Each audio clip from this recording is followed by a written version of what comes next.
सिंह जी की शहादत को नमन करता हूँ।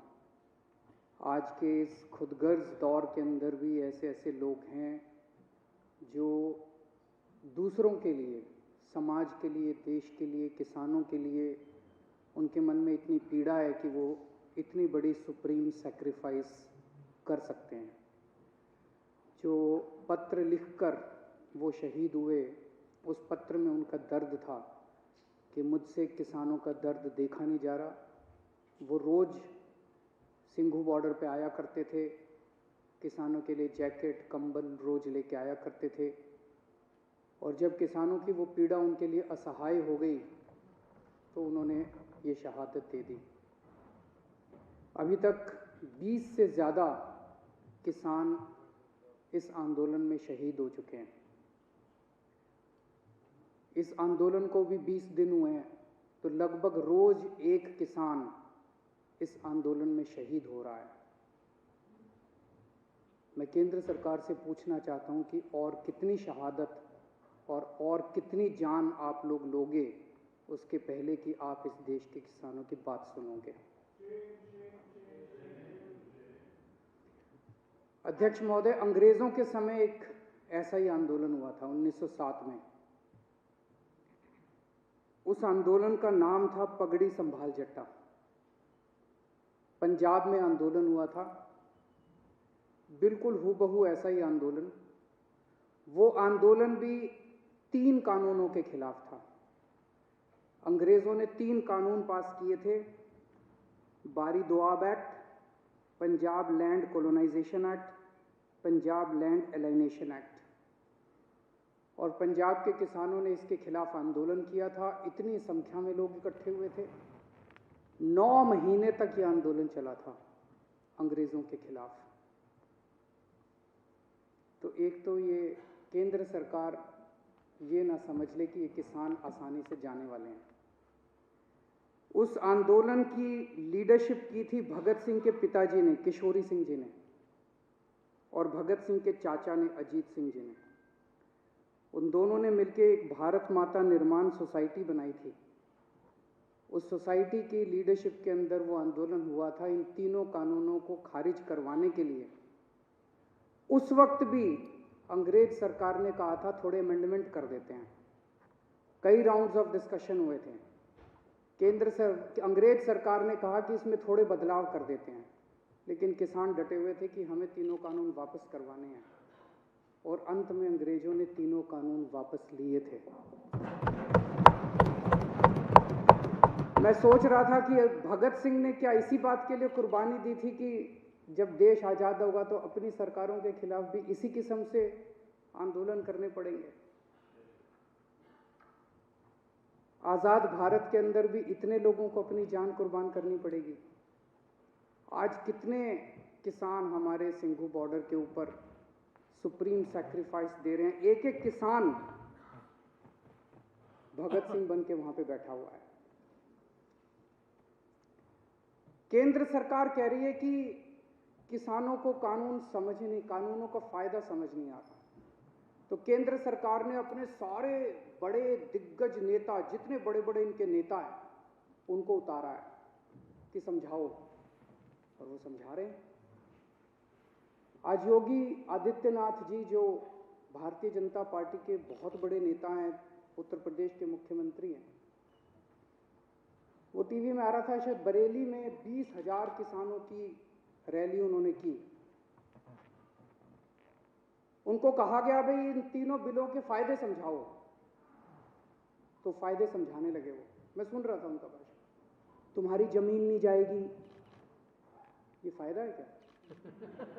वो तो थी अभी तक, अब जाएगी नहीं, मतलब ये क्या फायदा है? तुम्हारी मंडी बंद नहीं होगी, ये फायदा है क्या? तुम्हारी मंडी बंद नहीं होगी, तुम्हारी जमीन नहीं जाएगी, तुम्हारा ये, अरे भैया ये तो था ही हमारे पास, फायदा क्या है? तो इनसे किसी से पूछ लो, ये भी इतने सारे बैठे हैं, किसी से पूछ लो, किसी भाजपा वाले से, कि फायदा क्या है? वो बता रहे हैं कि आ रहा हूं मैं, उस पर फायदा और नुकसान दोनों, नफा नुकसान बताऊंगा, चिंता ना करो। तो इनसे किसी से पूछो भाजपा वाले से फायदा क्या है, तो सारे जनों को एक लाइन रटा रखी है, किसान अब अपनी फसल पूरे देश में कहीं भी बेच सकता है। यही कहते हैं ना ये।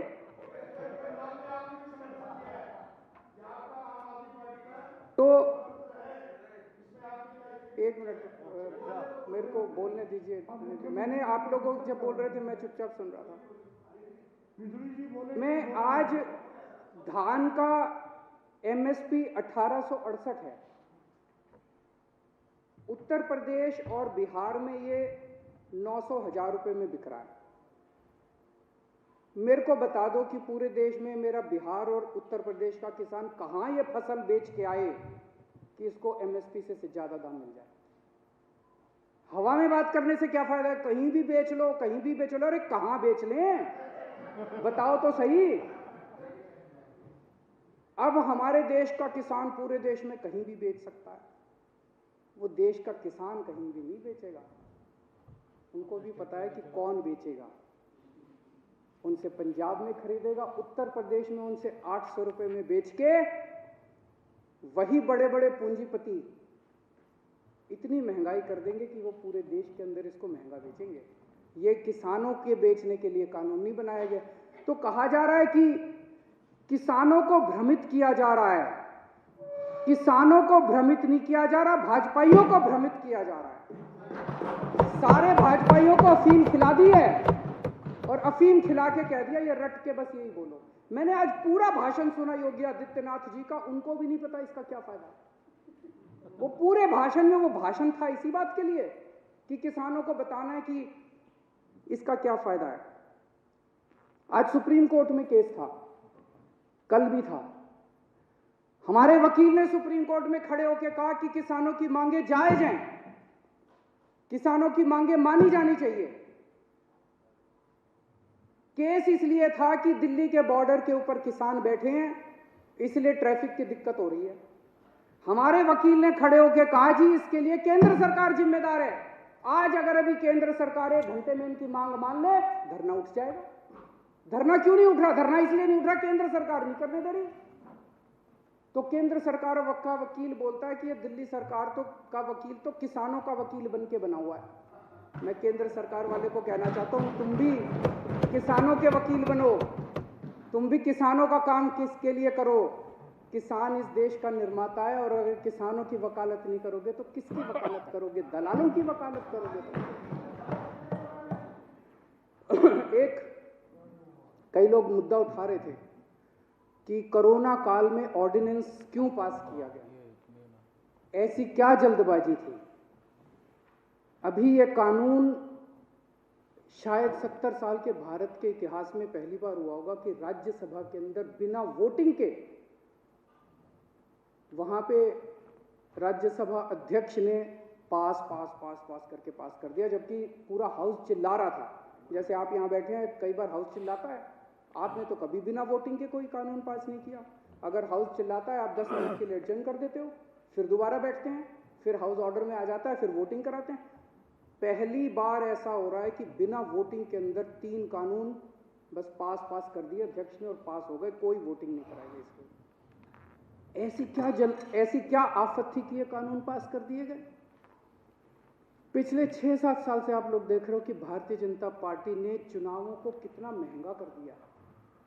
कितना पैसा खर्च होता है चुनाव के अंदर, कितना पैसा खर्च होता है। ये कानून किसानों के लिए नहीं बनाए गए, ये कानून भारतीय जनता पार्टी के चुनावों की फंडिंग कराने के लिए बनाए गए। इसको ये देश जितनी जल्दी समझ ले, किसान तो समझ गए, बाकी देश भी जितनी जल्दी समझ ले उतना अच्छा होगा। तो अध्यक्ष महोदय, मैं इसका समर्थन करता हूं और ये 3 कानून हैं, ये तीनों कानूनों को मैं सदन के सामने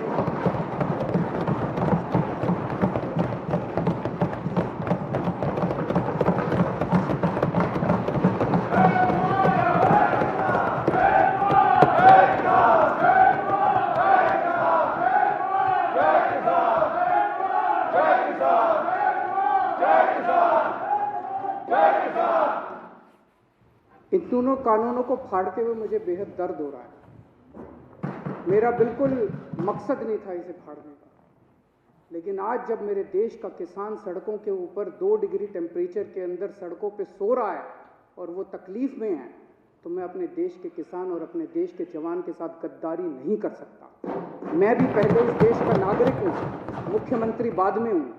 तो आज इन तीनों कानूनों को ये विधानसभा खारिज करती है और केंद्र सरकार से अपील करती है कि किसानों की बात मानते हुए अंग्रेजों से बदतर मत बनो।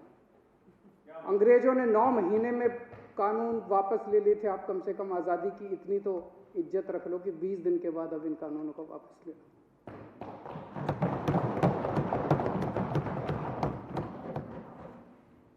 सदन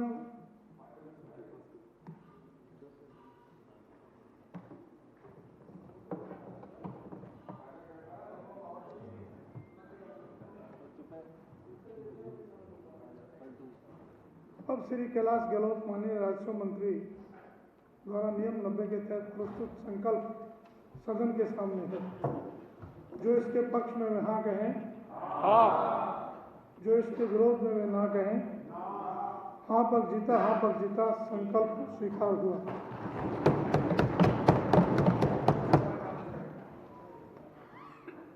अब श्री सत्येंद्र जैन जी माननीय ऊर्जा मंत्री कार्य सूची के बिंदु क्रमांक 2 में दर्शाए गए सभी दस्तावेजों की प्रतियां सदन पटल पर प्रस्तुत करेंगे। आदरणीय अध्यक्ष महोदय, मैं आपकी अनुमति से कार्यसूची के बिंदु क्रमांक 2 में दर्शाए गए दस्तावेजों की प्रति सदन पटल पर प्रस्तुत करता हूं। अब सदन की कार्रवाई 15 मिनट के लिए स्थगित होती है, फिर नेक्स्ट विषय पर चर्चा।